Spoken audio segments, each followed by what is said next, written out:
Hello, everyone, and welcome to the Spurs Up Show, the best Gamecocks podcast on the internet. Today is Tuesday, November the 12th, 2019. On today's show, former Gamecocks football player Alex McGrath joins each and every Tuesday to help break down South Carolina's 20-15 loss to Appalachian State. We talk about just what happened on Saturday night. Will Muschamp, the play of Ryan Hilinski, comments from former Gamecocks offensive line Mason Zandi, and much, much more. Before we get into everything else, this is a podcast presented to you by our friends over at Ag South Farm Credit. Guys, Ag South Farm Credit, most lenders don't understand land financing. However, with Ag South Farm Credit, they actually specialize in land financing and been doing so for over 100 years. They make loans for small and large acreage, hunting property, timberland, farm and pasture land, even home mortgages and construction. There's a lot of great benefits, including long-term fixed-rate financing for up to 20 years, down payments as low as 15%. They have competitive rates, and they pay an average of 25% of the interest back every year is what they call patronage. So they're a cooperative, so they share in their profits with their member borrowers. So, for example, on a $300,000 loan at 6.5% for 20 years, you would get back $2,770 each year. They've got an extremely experienced lending staff that knows land and knows how to finance as well. I know, guys, for me personally, I'm getting to that point in my life where I'm looking into, getting some land, getting a mortgage. I'm going to need the financing. You need the best option available out there in Ag South Farm Credit. Not only are they the best option, they've got the best staff to help you out as well. They really take care of their customers. They make things super simple and super easy for you. I had someone ask me today, if you get two loans when buying land and building a house, or can you bundle it into one? You think to yourself, do I have to get two? Can I bundle it to one? Because a lot of people, you want to buy your own piece of land and you want to actually build the house on that land. So do you have to get two separate loans, or can you bundle it into one? Well, Ag South Farm Credit has the ability to do a one-time close on your land, home construction, and permanent financing. So you don't actually have to pay for double for the closing costs. They'll even work with customized cash draws for your builder to make it easier on them to get your home built quicker. This is awesome stuff. They really, again, take care of the customer first, which is why I love these guys over at Ag South Farm Credit. For more information on their construction to permanent financing, call 844-AG-SOUTH and tell them Chris from the Spurs Up Show sent you, or visit their website, agsouthfc.com/TSUS. Again, that's AGSOUTHFC.com/TSUS. Ag South, an equal housing lender, NMLS 619788. Again, agsouthfc.com/TSUS, or give them a call, 844-AG-SOUTH, and tell them Chris from the Spurs Up Show sent you. Also, this show is brought to you by our friends over at MyBookie. Guys, whether you're on MyBookie, whether you're going to get on MyBookie, past, present, and future MyBookie players, during Thanksgiving week, MyBookie is offering a risk-free bet on the Bears-Lions game. You guys know we're right in the middle of the NFL season. Obviously, one of the great Thanksgiving traditions to sit down with the family, obviously eat your turkey, your ham, your stuffing, whatever you want, whatever you have. Sit down and watch some football, though. Bears-Lions this Thanksgiving, on Thanksgiving Day. Simply choose a team against the spread for up to $250. If you win, congrats. Obviously, that's amazing if you win. You've got extra holiday spending money. If you lose, guess what? There's no risk. Congrats to you as well. MyBookie is going to give you all your money back. It's a no-brainer, guys. You literally cannot lose. It's no risk, all gravy. Definitely a pun there intended. Guys, you can't lose. I mean, it's the best part about it. It doesn't matter whether you're an experienced player or a first-time customer. MyBookie welcomes all to come play, so quit waiting around and sign up today. I mean, guys, do you ever find yourself wanting to sports bet, but you have a lot of questions? Whether you're an experienced bettor, you're a novice, don't sweat it. MyBookie's patient customer service team can walk you through the process, and the best part is, if you join this Thanksgiving week, you'll still have one last shot to take advantage of their incredible sign-up offer. Just log on to mybookie.ag. Again, that's mybookie.ag, and make your first deposit with promo code Gamecocks, and MyBookie will match your deposit dollar for dollar to jumpstart your bankroll, and that's on top of the risk-free bet, guys. You literally can't lose. You cannot lose in this situation. Let me repeat. That's a guaranteed deposit match and a risk-free bet for Thanksgiving only, for that Bears-Lions game specifically. So if you're a true football fan, you do not want to let this opportunity pass you by. You simply cannot lose. Make sure you do your part to support your team this season. Hop on the gravy train and get on the action with MyBookie. MyBookie. You play, you win, you get paid. All right, let's get into it.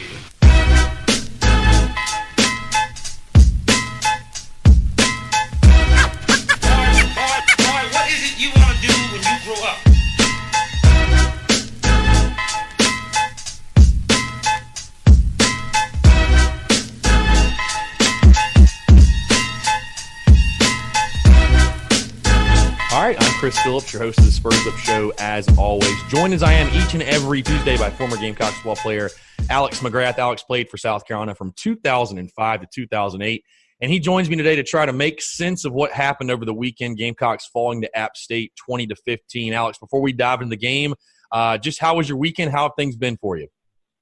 It's been good, man. It's been good. Just, trying to raise a couple of kids, keep the career on track. And, I was telling you this earlier, but, as much as – and we can dive into all of this, but, as much as watching Saturday was not pleasant, I really truthfully woke up Sunday morning, with a renewed sense of hope and optimism for the program because what I feel like should have been the final nail in the coffin came in the form of a loss to Appalachian State Saturday night. Indeed. Now, and like you said, we were talking a little bit off air. I think even the people that were on the fence now, they fall on the side of the fence that Will Muschamp is not the guy for this job. So, let's just jump right into it. Again, it's funny because, I want to talk on the field stuff because obviously the game was played between the lines. But as we all know, the entire conversation since that game ended has been about Will Muschamp, the offensive coaching staff, the coaching staff in general, what changes need to be made.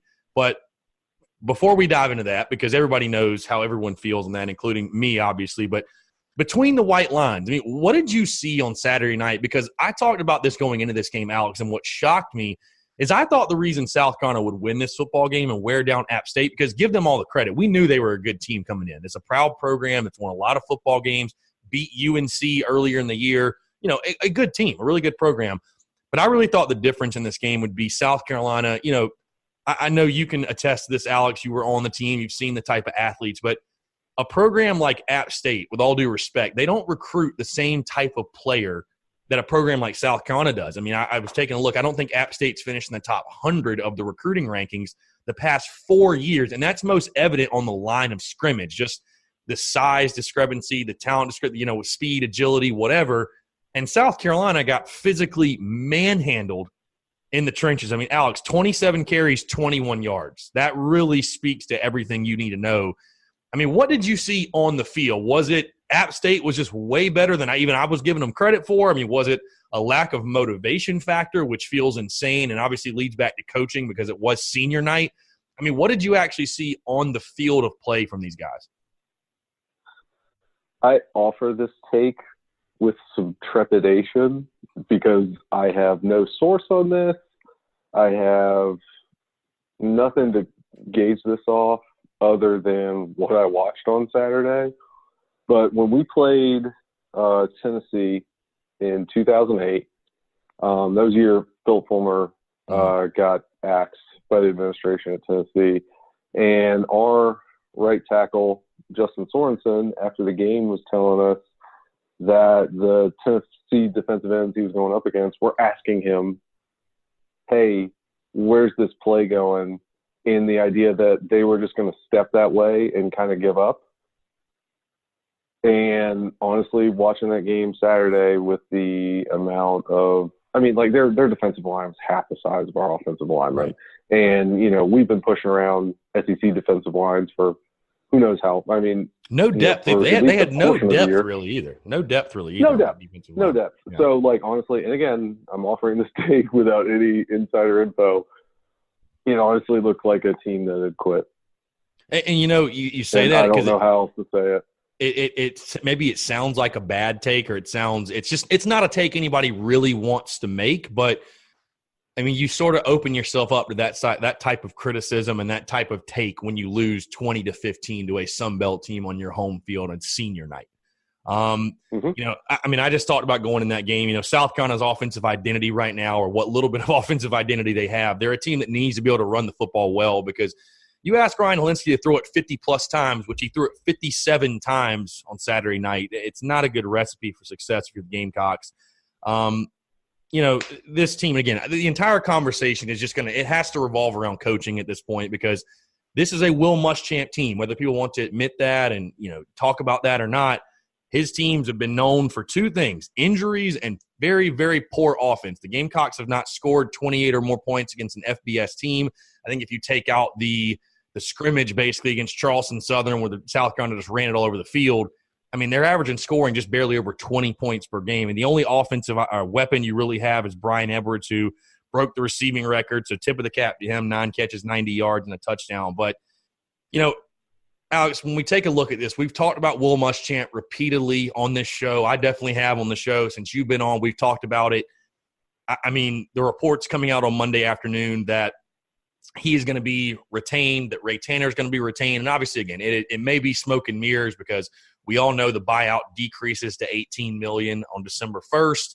And obviously, there are 2 games left in the season, so maybe the administration or the Board of Trustees doesn't want to pull the axe right now. But is there even a slight chance? Let's just say Muschamp does keep his job, because I'm not one who's very optimistic that we're going to shell out the $18 million. Is there even a slight chance that Brian McClendon is back as the OC next year? No. Yeah. No. I mean, I don't know how you can justify it. It can't be. It absolutely can't be. I mean, that's, it's hard to put into words. I was telling you off the air, Alex, like the show that I recorded from Monday's episode recapping this game, probably one of the hardest shows that I've ever done, just as far as trying to reason and put into words and try to let South Carolina fans, to give them my honest opinion. And my honest opinion at this point is that we've lost hope with Will Muschamp as our head coach. We were kind of talking off air again, sort of joking, the people that are still on social media, and there's very few, like you said, the ones that were on the fence are on the side of now Will Muschamp's not the guy. But to think there are still some people out there that are trying to justify and say, well, Spurrier's record was this through the first 4 years, Muschamp's record is this, and trying to compare those 2 coaches is probably one of the most absurd things that I've ever seen, to be honest with you. Well, it's a laughable comparison at best, but because Spurrier was a Hall of Famer before he got here, and you're talking about comparing him to a guy that couldn't win in one of the most talent-rich programs in the country. So off the bat, there's that. But if you go back and look at where we were under Coach Spurrier, those first 4 years, you're trying to change the dynamic of a program, and he did that. And he got us to, a 10-win season, 3 11-win seasons in a row, and then the wheels fell off, right? So you really kind of, like, throughout that time period, you've reset expectations. So, what everybody wants to see now from a fan perspective, because he came in there and proved, hey, you can win big here because we have the facilities in place. We have the talent in the state of South Carolina. We've got it in Georgia. We got it in North Carolina. We got it in Tennessee. You can reach out and get these players and get your program to this level. That's what we, I think, as a fan base kind of expect going forward. Yeah, we'll take bumps in the road. We know there's a rebuild coming up, but we're in year 4 now. Mm-hmm. This is not rebuild mode. And if you can't execute on that level and meet those expectations, especially if there's no history of that happening, I don't even know where you begin to start to make that comparison. And I mean, couldn't I argue, Alex? I mean, this is exactly what happened at Florida. I was even looking. Florida lost to a Sun Belt team.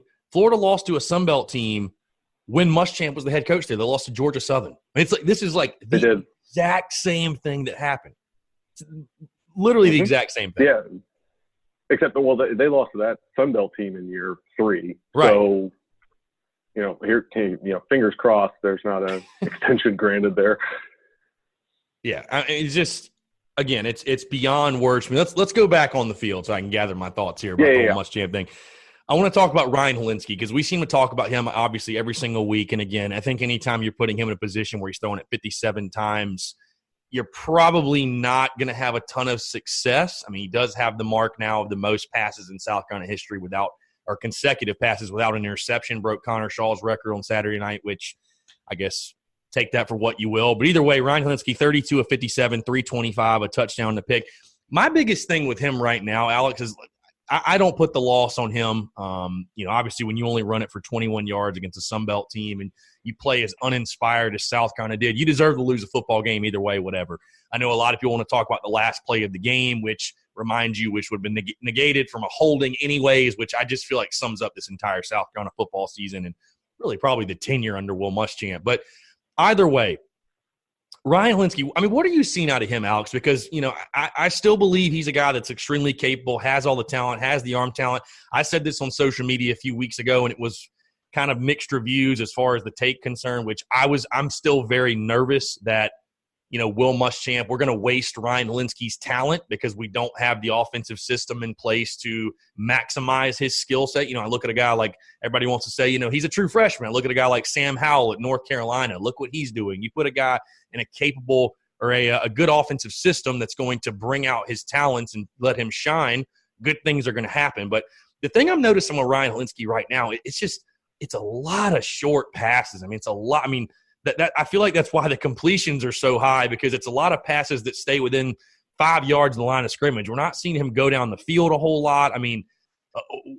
What do you think about the way that they are, I guess the packages there? Because it looks like, to me at least, most plays for Ryan, there's not a second read. It feels like he snaps it, he looks, he throws. There isn't really – it's not a quarterback dissecting a defense and scanning the field. And listen, I get he's a freshman again, but – I'm just not seeing that from him. And also the other thing that I'm seeing is that for whatever reason, every single throw has to be 110 miles an hour, which I don't understand that either. What did you see on Saturday night from the play of Ryan Hilinski? Do you think it's more things that Ryan needs to work on and develop? Do you think it's just the offensive scheme and the system is really not all that great? Or do you think it's a mix of both? Or what are your thoughts there?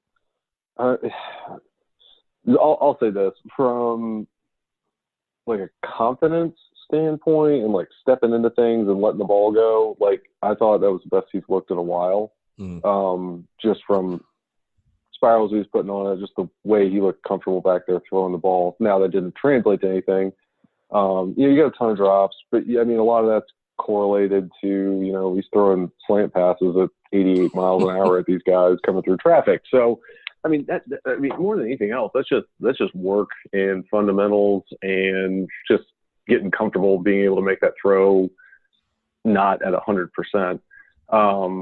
But as far as not going down the field, I wish I had a good answer for you there, but surely that's just play calling. I can't imagine that they were just like, yeah, please don't throw it 20 yards down the field at all this week. Yeah.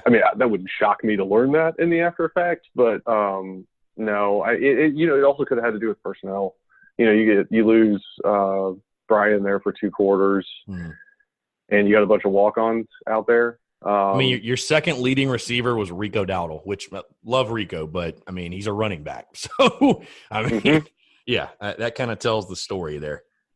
Yeah, and so that may have factored into it too. But at some point, you got to let everybody. You're putting these kids out there. You got to go let them make plays. You take the training wheels off, kind of thing, and it doesn't look like that's what happened. It's insane how depleted this South Carolina wide receiving core is. I really, this was a thing that actually happened, Alex. I debated before the season that this receiving corps had an opportunity to be better than last year's with Deebo Samuel, and I could not have been more wrong. You take away, and that's what's so scary, kind of getting off on a different subject. That's what's so scary looking ahead to next season is basically this offense, you're just taking away Bryan Edwards and Rico Dowdle and Tavian Feaster. Who's going to be the guy next year is the question. Shi Smith's banged up. I don't know if he can even stay on the field. I've heard he's been out for disciplinary reasons. Who knows what's going on with him? Or Trey Smith thought he was healthy. Who knows what's going on with him? We never know anything about injuries, which sort of leads me into my next point, Alex. I'm not sure if you saw the comments, and if not, I'll kind of fill you in. Yeah, Mason Zandi's comments, former Gamecocks offensive lineman, which if you're listening to this show, we posted on social media, I'm sure you've all seen it at this point. He had some very, very, very interesting comments Saturday night at the game, which I don't think they're not getting enough attention. Basically talking about the injuries and how it's been the Achilles heel of the team and has been the Achilles heel of a lot of Will Muschamp's teams. Then he went into more detail in regards to the guys playing a game till 11 p.m. Saturday night, pads on the next morning by 10 a.m., Sunday practices. He basically said he doesn't think it's conditioning. He thinks it's from overworking the athletes.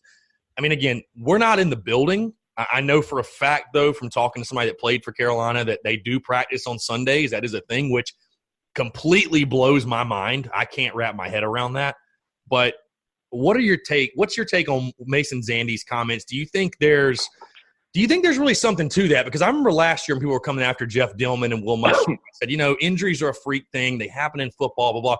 But, like, this is becoming a disturbing trend where it seems like our guys' bodies cannot hold up for the entire season. They just can't hold up. I mean, what did you take away from Zandi's comments? I mean, I would tell you the truth of the matter is that the bodies didn't hold up at Florida either. So this is not an isolated incident. And, you know, when you're talking about injuries happen in football, you know, an injury like Nick Muse sustained where you tear an ACL, like that's an injury that happens in football. When you've got guys that are out for an entire season because of a hamstring, that's different. Yeah. That's completely different. Or you have muscle injuries like that aren't happening in game. I mean, because Ortre did not get hurt in a game, correct? No. Okay. And we were told all preseason that, you know, he was looked as good as he's looked since he's been at Carolina, going to be completely healthy. And I mean, that's pretty much par for the course of Will Muschamp, where he says that a guy is going to be back in a week and he's out for 2 months. I mean, Keir Thomas played Saturday night for the first time all season, and we were told he'd be back week 3 for Alabama. So, I mean, that's just par for the course at this point. I mean, without being a part of it, I mean, I can't really speak to what the practice regimen is, but I mean, if that's true, if you're running guys back out there in full pads Sunday morning, that's insane to me. No, I know for a fact it is because I know he won't mind me saying this, but a good buddy of mine, Uric Jones, he played on the team 2015 to 2017, and we talked about it. This was probably a couple weeks ago, and it just kind of random came up in conversation. He told me they practice on Sundays. Now, he didn't go into the extent of, is it full pads? Like, what do they do? But they practice on Sundays. Because I asked him, is Sunday your off day? Because it's the day after a game. He said, no, we practice on Sundays, and I think Monday or Tuesday is the off day, which is the weirdest thing I've ever heard, to be honest with you. I don't get that at all. Yeah, no, that's and football seems like the sport, Alex, where you need the most recovery. Like, your body needs most recovery, it seems like. Yeah, because, I mean, you're out there running at full speed, running into, just basically getting in a car wreck for 3.5 hours. Right. And then, you go home, you sleep for 6 hours, and you're back up at the facility. That doesn't seem like a recipe for success. I mean, look at the NFL. Again, like, I don't know. Yeah. I was just going to say, look at the NFL when they have these short weeks, and that's the biggest complaint is that when the NFL and they have a Sunday game they have to play on Thursday, guys get hurt more often in the Thursday game because the body doesn't have as much time to recover. So it's like you just think it'd be common sense, not to go back out there in full pads the day after a game. It seems crazy. You would think, but here we are. I remember before the season started, one of my buddies sent me a thread that was on Gamecocks Central for something. And it was like right after Muschamp was hired, and this Florida fan wrote this. He probably wrote close to 1,500 words on how he hoped that it would work, but listed all of the reasons it didn't work at Florida.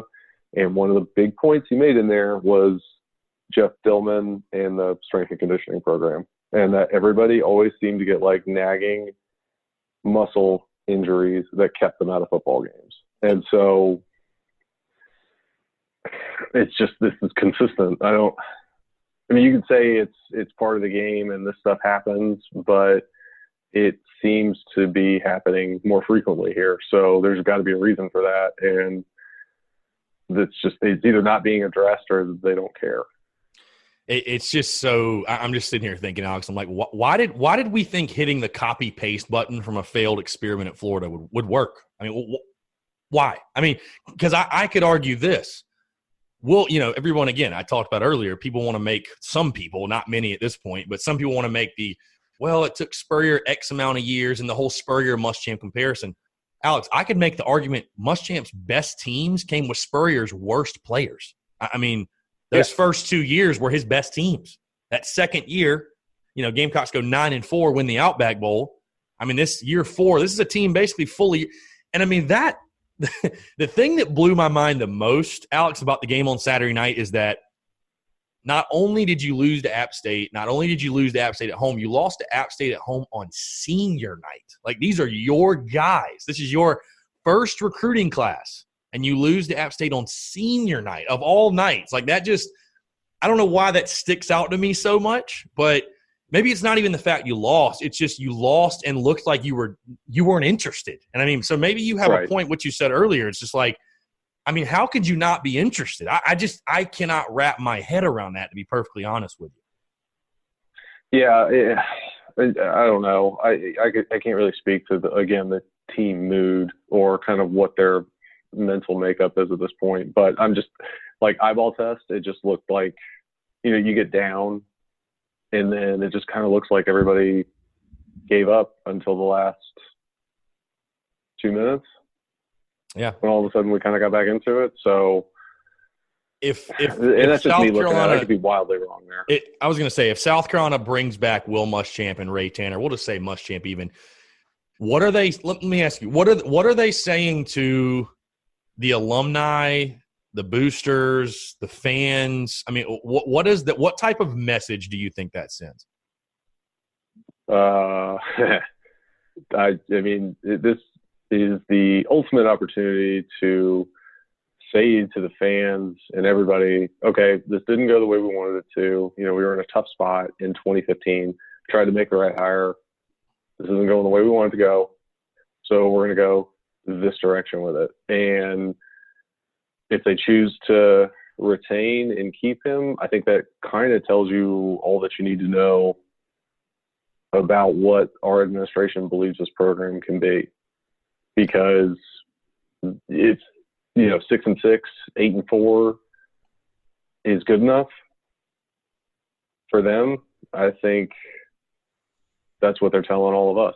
And it's enraging to kind of think about it in that standpoint, because, we've almost been to the top of that mountain. And it's like we were so close to getting there, and, something went wrong. All three of those 11-win seasons where it was like, you beat the teams you're supposed to beat, you lose one you weren't supposed to, and then you kind of end up out of the SEC championship picture, right? And, it's like we've seen the blueprint on getting there. And it's like we can do what we're doing now with Muschamp, and we know what we're going to get. We know exactly what we're going to get. There's a historical record of this, yada, yada, yada. But it's like they can make the decision now to say, you know what, we're not happy with the direction of this, and we're going to go here to make it better. And if they choose not to do that, I think it tells you everything you need to know about how they feel about the program. Yeah, it's funny. My first question after that loss Saturday night was, who's going to buy the boxes? Like that was a huge thing. They sent out the email last week, the Gamecock Club, and obviously on social media they posted these brand new family suites and the 2001 club, and I'm like, who's spending that money? How are you selling those? How can you sell any type of hope right now? It's funny. My last point, Alex, I was going to tell you, my last point right now on my notes is just what now, because that's sort of the mood I'm in. That's how I feel. I mean, you're staring down the barrel now. We're in the Texas A&M week. And then you have a bye week, and then you have Clemson. I mean, you are staring down the barrel of a 4-8 season in year 4. And I think we had this conversation either last week or 2 weeks ago, where I basically asked you, if I told you X was going to happen, what would you say about Will Muschamp? He wouldn't be the head coach anymore. I mean, with me, it's like when Will Muschamp was hired, if you told me that in year 4 he was going to finish 4-8, I'd say that there's no way he still has a job. I mean, I think here's the thing. I don't think South Carolina fans have unrealistic expectations or asking for anything out of the ordinary. I always just said, I just want to see progress. After South Carolina beat Georgia and people were asking me, hey, do you want to apologize to Will Muschamp, whatever, blah, blah, blah, because you said fire Muschamp. All I said was, hey, let's just see progress. Let's continue to see progress. We've literally lived this thing through week through week through week, and we've seen it fall apart, like you said, and being that last nail in the coffin. I mean, again, you're staring down the barrel of a 4-8 season. I don't think Gamecock fans were – listen, the injuries, the schedule, there's always an excuse. I feel like every time we listen to this staff or anybody talk, there's an excuse. There's always an excuse. We're always a year away. We're always, a couple players away. I mean, you're talking – I don't know if you listened to it, Alex, but I listened to Will Muschamp's post-game presser Saturday night after the App State game. You're making excuses for personnel? This is your personnel. This isn't anybody else's personnel. Right.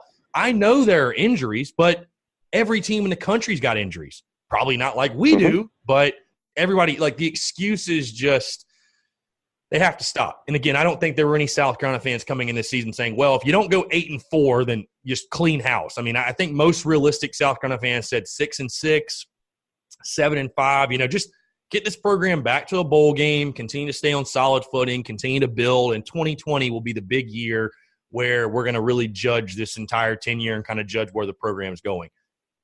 I just don't understand. I don't understand what more you need to see. I mean, I don't know why we need to spend an entire offseason trying to hype up a team and going through the whole signing day thing and to come into 2020, basically like you're saying, knowing what's going to happen. I mean, this is going to be a 6-6 probably team at best, maybe worse. Who knows? I mean, I did not picture 4-8 this year.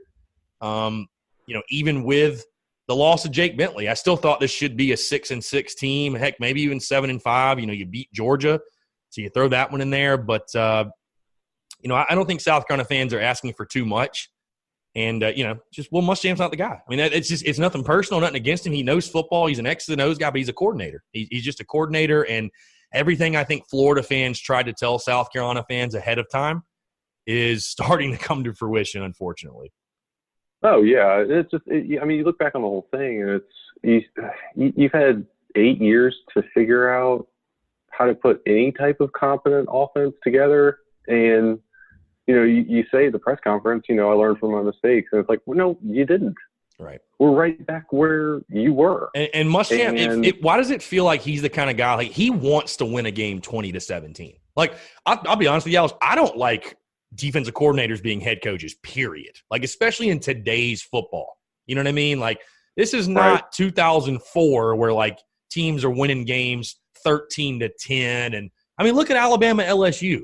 Look at that game, how that game turned out. Over 80 points combined. And, you have to be able to score. You have to be innovative on offense, creative on offense. Like, the 20-17, 23-20 era is over. Like, it's just not going to work.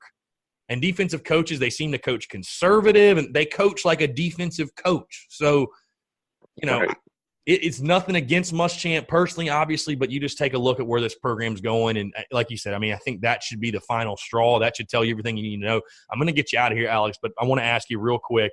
You take a look ahead. Is there any hope for you as far – again, you still have 2 games to play, which feels insane. Like, the season feels like it's over. I'll be completely honest with you. I know that sounds bad, but the season feels like it's over. You're a double-digit dog at Texas A&M. You're going to be probably at least a 3-touchdown dog against Clemson. And I know you're on the side of things, which I can't really disagree with you at this point. The worst thing that could happen right now is South Carolina pulls the upset against Clemson. Like, something like that happening, that's the worst thing that could happen for this program, for the long-term success. Because and again, I know everyone wants Brian McClendon fired, and he will get the axe, certainly. And again, I already told you, Alex, I'm not optimistic that Muschamp is going to get fired. But cutting off Brian McClendon is not solving the problem. Like, it's just not solving the problem. I talked about last week. It feels like Muschamp's fingerprints are all over this offense, and lo and behold, here it is. So, and I don't know what real capable offensive coordinator is going to want to come work for Will Muschamp when they know his head's on the chopping block. His offenses have never been successful. I mean, I just don't know who you're going to be able to get. But anyways, for the rest of this season, what is your mindset as a South Carolina fan going into these last 2 games?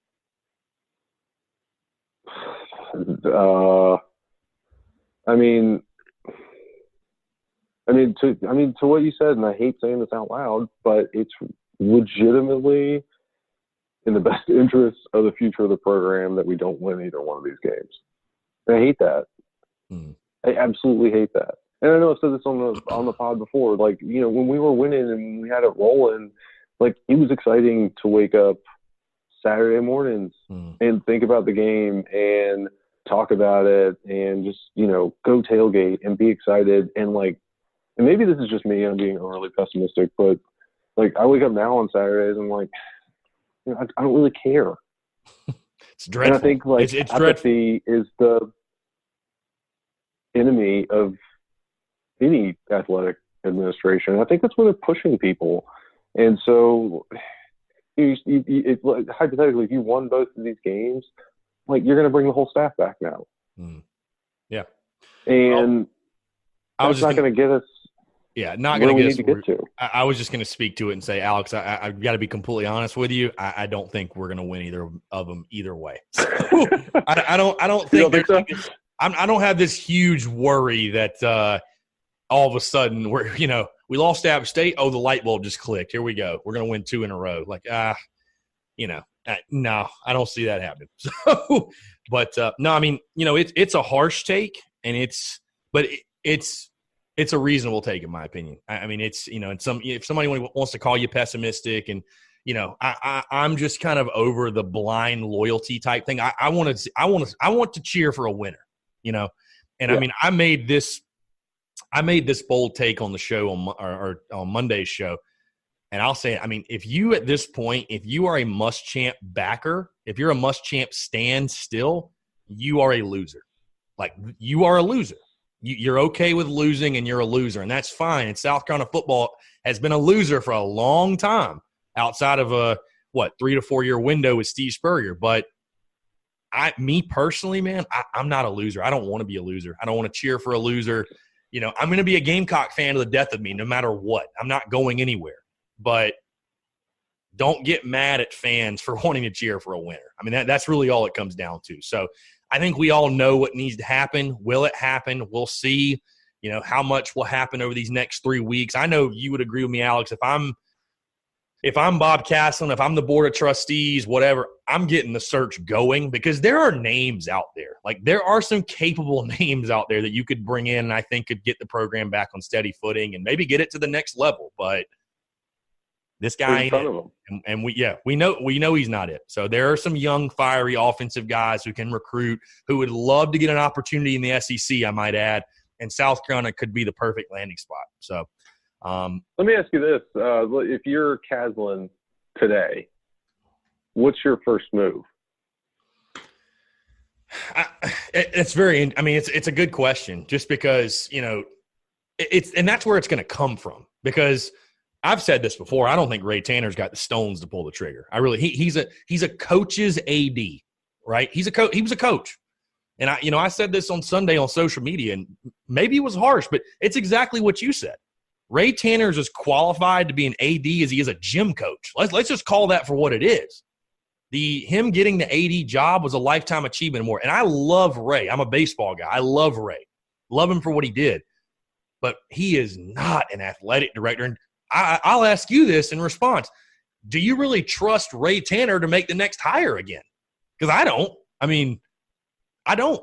And if he wants to continue to back Muschamp, that just speaks volumes to me that, well, he shouldn't be in that position either way. He shouldn't be in that position anyway. So, I don't know what Caslen's going to do. I'm not surprised they didn't come out Monday and just pull the trigger and throw the axe down. But it's just, you lose these last 2 games, especially if you look bad doing so, because there's a good chance you get embarrassed on your home field against Clemson. Something's got to give. Like, something's got to happen. And I don't know what the first move will be, but Bob Caslen can earn a lot of brownie points with USC fans if he's willing to make the move. So, we'll see. I think that's the wild card in the whole situation. It's just that this guy's new. Does he want to put a stamp on this? Yeah. And the good thing is out there in front of him. He is a football guy. He's a sports guy, and he's been around a program that he did turn around, and they had success. So, we'll see if he's willing to do that in this situation. But, the hand will be forced. Something's got to give. Again, I'm not as optimistic as you are that Will Muschamp will get the axe, because I don't think USC wants to pay, which – they don't pay. If they don't pay the buyout, they're going to pay in other ways, like those suites not selling. I'm just going to throw that out there. But,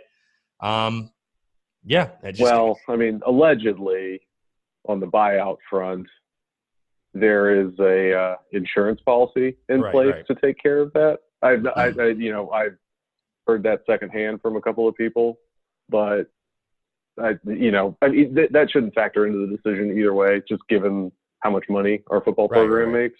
Oh yeah. So that's kind of a neither there nor here point of view when I look at it. For sure. No, for sure. You're right. They've got the cash. There's no question they have got the cash. But Alex, we could go all day, man. But obviously I'm going to let you go. I really do appreciate it. We'll talk next Tuesday again after South Carolina goes to goes to College Station. Should be interesting. Should be an interesting week. Obviously, I know we're all kind of sitting on the edge of our seats, seeing if anything is going to happen. I think the Tuesday presser that'll happen later today should be very, very interesting, if nothing else. But appreciate it as always, Alex. We'll talk again next week. Sounds good, buddy. All right, perfect. So for Alex McGrath, I'm Chris Phillips. Appreciate you guys tuning in, and we'll catch you next time on another episode of the Spurs Up Show. Boy, what is it you want to do when you grow up?